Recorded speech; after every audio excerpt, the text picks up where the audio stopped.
Alright, so in the last video, we talked about what memory is, and we used the definition in the book as an active system that receives, organizes, stores, and retrieves information. Pinag-usapan din natin yung processes, encoding, storage, retrieval.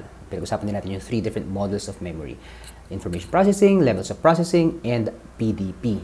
Ngayon, let's talk about the first one, the first model, which is information processing model. Okay, ano ba tong information processing model? If we look at it, focuses on the way information is processed through different stages of memory. So may mga stages, right? And yung mga stages na to are as follows. So sensory memory, short-term, working memory. We'll talk about the difference between short-term and working memory in the next video. And then finally, the long-term memory. So different stages. For this particular video, we'll talk about just the sensory memory. Okay? And yung movement between systems will depend on attention and rehearsal. So this is a nice model to really help you understand how the information processing model of memory sees how information is being processed. From encoding to retrieval. Okay? So, nakikita nyo dyan yung tatlong stages, which is sensory memory, short-term memory, and long-term memory. So, pagpasok ng mga information from the external world through our senses, that's encoding. It will go through the first stage, which is sensory memory. Ito yung pag-uusapan natin. But just an overview of the information processing model. After that, depending on your attention, which information you will selectively attend to, then kung ano man yun ay pupunta sa short-term memory. Okay? And then if it is unrehearsed, it's lost in about 15 to 30 seconds. Okay?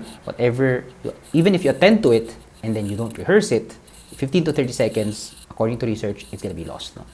If you do maintenance rehearsal, ibig sabihin you repeat it multiple times in your head or even orally, you actually have a better chance of consolidating that information into long-term memory so that you can have an easier time to retrieve it once you need it again. For example, if you're gonna verbalize it and share that information, you have to return that back to the short-term memory kasi that's where the working memory is and you manipulate the information. There's also information that is retained that may be difficult to retrieve. Information generally retained is indefinite. Pero yung ibang information, mahirap yan ma-retrieve. Pag nalimutan mo na talaga or nakabaon na talaga yung memory na yan, or whatever. So, yun ay sa long-term memory naman. But for this video, again, we're just gonna focus on the first stage, which is yung sensory memory. Ayan. So, ano ba yung sensory memory? So, as mentioned earlier, it's the first stage, it's the first contact for sensory information from the outside world to our nervous system and then processing by our brain, right? Its function is that it keeps perception continuous and stable. So, we can talk about 2 types of sensory memory here, which is iconic memory and echoic memory.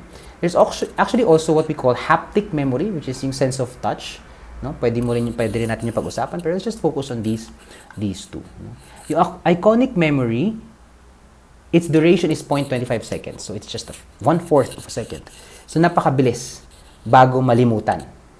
Right? So, that's the duration of iconic memory. When you see something, and then you're not seeing it again, then malilimutan mo na siya after 0.25 seconds. Especially if it's not important. Parang, okay. Actually, you see a lot of things that you don't really remember, right? And echoic memory, as the word suggests, it's auditory, something you hear, and it lasts for 2 to 4 seconds. So, yung duration niya is longer, compared to iconic memory. There was an interesting experiment here by Sperling in 1960 because he wanted to find out gaano ba kalakas yung capacity or kalaki yung capacity ng iconic memory. And so in 1960, he created this experiment. It's called the whole report procedure or the whole report method. It's basically just flashing a grid of letters to participants and then asking them to report back kung ano man yung nakita nila. But that information is just gonna be shown to you for a fraction of a second. Okay, what did he find out? Nalaman niya na kahit na gaano karami yung letters na ilagay mo dyan, there will just be around 4 to 5 letters that you will be able to report back. Okay? Yun yung nalaman niya. Okay, so yun yung capacity ng iconic memory natin. And he modified this whole report method or whole report procedure into a partial report method or partial report procedure wherein papakita niya pa rin yung grid like this one. Merong grid, there are rows of letter. But after showing the rows of letter, meron siyang tone na ipaparinig. The tone will signal which row ang ire-report ng mga participants. If it's a high tone, yung top, yung medium tone, yung mid part, or if it's a low tone, then yung lowest part ng grid. And what did he find out? It doesn't matter which grid, basta merong signal to indicate or to ask the participants which part they should pay attention to, maalala nila yan lahat. Especially since four letters lang din naman yan kasi it's also the capacity. Right? They will be able to remember. No?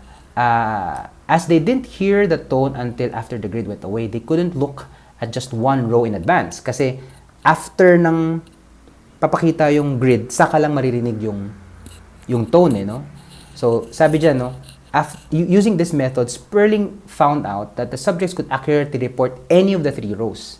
So, malalaman nila, marireport back nila because it is specified kung anong row. So, yun, interesting nun. But also, he found out that it also depends kung gaano katagal yung signal. Of course, I think that's reasonable to deduce, no? Pagka mas matagal yung signal, edi mas mababa yung number that will be recalled. If it's nearer to the rows of letter displayed, then mas marami kang letters na marirecall. So, yun lang naman yung sinasabi niya dito sa experiment na to. There's also the echoic memory. Yung echoic memory naman is essentially yung pandinig. No? But before we go to the echoic memory pala, I want to differentiate lang din kasi this is part of iconic memory, yung eidetic imagery versus the photographic memory. You hear often people say, oh, I have a photographic memory, or oh, she has a photographic memory. Pero this is actually fictionalized, no? Hindi siya, academic, yung photographic memory. What's more, accurate would be eidetic imagery, no? So if you notice, it's not eidetic memory even, it's eidetic imagery because it's an iconic kind of memory. Hindi siya like it's not what do you call this? It's not hearing, no? In-emphasize nito na it's iconic. Pagka sinabi mong may eidetic imagery yung person, it's a rare ability to I don't have this. No? I wish I had this, but I don't have this. To vividly recall an image for a short period lang, no? After seeing it. But it's a short period after seeing it, as if it's still present. So, pagka pinabasa mo siya ng book, after a short period, makikita niya yung letters na nabasa niya. No? It's primarily visual and more commonly observed in young children, and it fades with age. Para siyang yung mga special abilities ng mga bata na nalalaman nila kung anong day yung birthday mo. I have a cousin na ganun yung kaya niya when I think he was 6 years old, pero nagfe-fade siya. It's an interesting phenomenon. No, you can research more about that, no? Eidetic imagery. Whereas yung photographic memory nga, it's more popularized, no? There's no scientific evidence for that, but it's a fascinating idea. Right? So, yun yung iconic memory. Yung echoic memory is actually yung what you hear. Diba? For example, if you're tuning a piano or or guitar, kailangan mo ng echoic memory for you to remember na this is the right tone for this string. No? Minsan, yung iba hindi kaya kasi, tone deaf, no? But there are people who are really, really good at this, especially yung mga singers, no? Yung mga nasa choir, magaling sila dito, meron silang echoic memory because they remember. And also, as I mentioned earlier, this one lasts longer for about 4 seconds, 2 to 4 seconds. So ano ngayon? So what? Ano ngayon kung mas matagal to? This is actually helpful in conversations. No? Ibig sabihin, you can make meaningful conversations through actively listening. It's not enough that you look at that person and observe and judge. No?